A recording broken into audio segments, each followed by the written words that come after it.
इन दिनों मुल्क में तहरीक अदम एतमाद का शोर है। टीवी चैनल्स हो या सोशल मीडिया, हर जगह वज़ीर आज़म के खिलाफ जमा कराई जाने वाली तहरीक अदम एतमाद के तस्करे हैं। ये तहरीक अदम एतमाद क्या है और ये कब कब पेश की जाती है और अब तक मुल्क की तारीख में कितने पाकिस्तानी वज़ीर आज़म के खिलाफ ये पेश की गई है और इसका नतीजा क्या रहा, ये सब जानने के लिए आपको आखिर तक हमारे साथ रहना होगा। रवा माह मुत्तहिदा अपोजिशन ने वज़ीर आज़म इमरान खान के खिलाफ कौमी असम्बली में सेक्रेटरीट में तहरीक अदम एतमाद जमा करा दी। तहरीक अदम एतमाद पर 86 अरकान के दस्तखत हैं। वज़ीर आज़म इमरान खान की हुकूमत के खिलाफ तहरीक अदम एतमाद का नतीजा क्या निकलेगा, इसका फैसला आने वाले चंद रोज में हो जाएगा। लेकिन सारी सूरत हाल में ये जानना अशद जरूरी है कि तहरीक अदम एतमाद दरअसल है क्या और इसे कब कब इस्तेमाल किया गया। अगर अपोजिशन हुकूमत की कारकर्दगी से मुतमईन न हो या हुकूमत गिराना चाहे तो आईनी तौर पर हुकूमत के खिलाफ तहरीक अदम एतमाद लानी होगी। दर हकीकत सरकारी तौर पर तहरीक अदम एतमाद या अदम एतमाद बिल इस वक्त पार्लियामान में लाया जाता है जब कोई हुकूमती ओहदेदार कोई ऐसा कदम उठाता है जो आइन और कानून के खिलाफ हो या ऐसा इकदाम जिससे मुल्क की बदनामी और नुकसान हो। पार्लियामान में अक्सर अदम एतमाद का बिल हिज़्ब इख्तिलाफ की जानिब से पेश किया जाता है जिस पर अरकान पार्लियामान अपना वोट देते हैं। अगर किसी विफाकी ओहदेदार जैसे वज़ीर आज़म, विफाकी वज़ीर वगैरह को बरतरफ करना होता है तो विफाकी कानून साज ऐवानों में मसलन कौमी असम्बली और सेनेट में बिल पेश किया जाता है। आइन के तहत कौमी असम्बली में तहरीक अदम एतमाद पर वोटिंग ओपन बैलेट के जरिए होती है, यानी सबके सामने होती है। इसमें पार्लियामान के ऐवान बाला यानी सेनेट की तरह खुफिया वोटिंग नहीं होती। और अब ये भी जान लें कि अब तक पाकिस्तान की तारीख में 3 वज़ीर आज़म के खिलाफ तहरीक अदम एतमाद पेश की जा चुकी है, मगर इनमें से कोई भी कामयाब नहीं हो सकी है। 1973 में जब मुल्की आइन नाफिज किया गया तो इसमें वज़ीर आज़म और स्पीकर के खिलाफ तहरीक अदम एतमाद पेश करने की शिक शामिल की गई। कौमी असम्बली में अब तक 5 तहरीक अदम एतमाद पेश की गई हैं, जिनमें से 3 वज़ीर आज़म और 2 स्पीकर के खिलाफ थी। दिलचस्प बात यह है कि वज़ीर आज़म के खिलाफ तहरीक अदम एतमाद पेश करने में 16 बरस का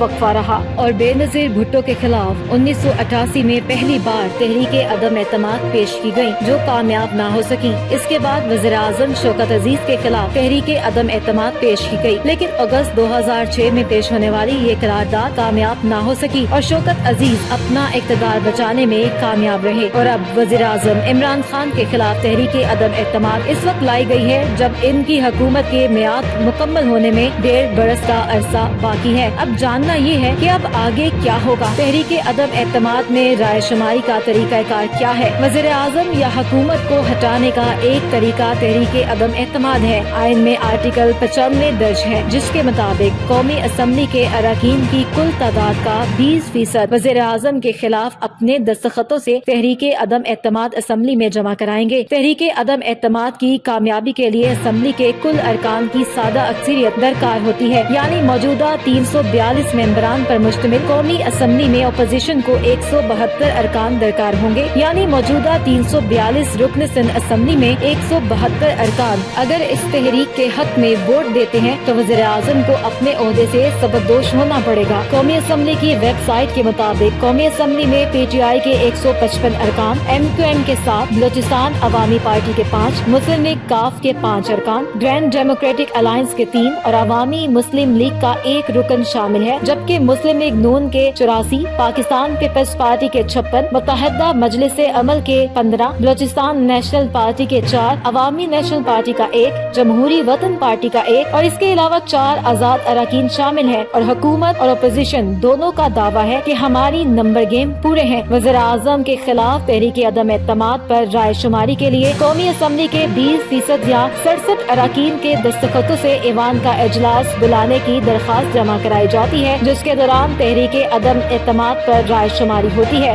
आइन के आर्टिकल 54 के मुताबिक स्पीकर कौमी असम्बली के पास रिक्वेजिशन आने के बाद ईवान का इजलास बुलाने के लिए ज्यादा से ज्यादा 14 दिन होते हैं। आइन के मुताबिक इजलास शुरू होने के बाद तहरीक अदम एतमाद पर बहस के बाद इस पर वोटिंग होगी। आइन के तहत तहरीक अदम एतमाद पर वोटिंग बहस शुरू होने के कम से कम 3 दिन बाद और ज्यादा से ज्यादा 7 दिनों के अंदर अंदर करना लाजमी है। अगर हुकूमत इस सिलसिले में ताखीरी हरबे इस्तेमाल करती है, इसके बावजूद ये ज्यादा से ज्यादा 20 दिनों के अंदर तकमील पर पहुँच जाएगा। अगर सदर मुमलिकत फौरी इजलास तलब करते हैं तो इजलास शुरू होने के अगले 7 दिनों में वज़ीर आज़म के मुस्तकबिल का फैसला हो सकता है। कवायद के मुताबिक तहरीक अदम एतमाद पेश करने के बाद स्पीकर वोटिंग से कबल इजलास बर्खास्त नहीं कर सकता। आइन के मुताबिक तहरीक अदम एतमाद पर वोटिंग ओपन होगी, यानी खुफिया राय शुमारी या बैलेट से नहीं होगी। अदम एतमाद पर वोट असेंबली में तकसीम डिवीजन के जरिए होगी, यानी दोनों एतराफ के अरकान अलहदा हो जाएंगे और फिर गिनती कराई जाएगी। अगर असेंबली के कुल मेंबरान की अक्सरियत यानी 172 तहरीक अदम एतमाद के हक में वोट दे दे तो वज़ीर आज़म अपने ओहदे से फारिग हो जाएंगे। ऐसी सूरत में स्पीकर कौमी असेंबली फौरी तौर पर सदर मुमलिकत को तहरीरी तौर पर आगाह करेंगे। अगर वज़ीर आज़म इमरान खान के खिलाफ अपोजिशन की तहरीक कामयाब होती है तो एक नई तारीख रकम हो जाएगी और वो 1973 के आइन के तहत पहले वज़ीर आज़म बन जाएंगे जिन्हें अदम एतमाद के जरिए बर्तरफ किया जाएगा।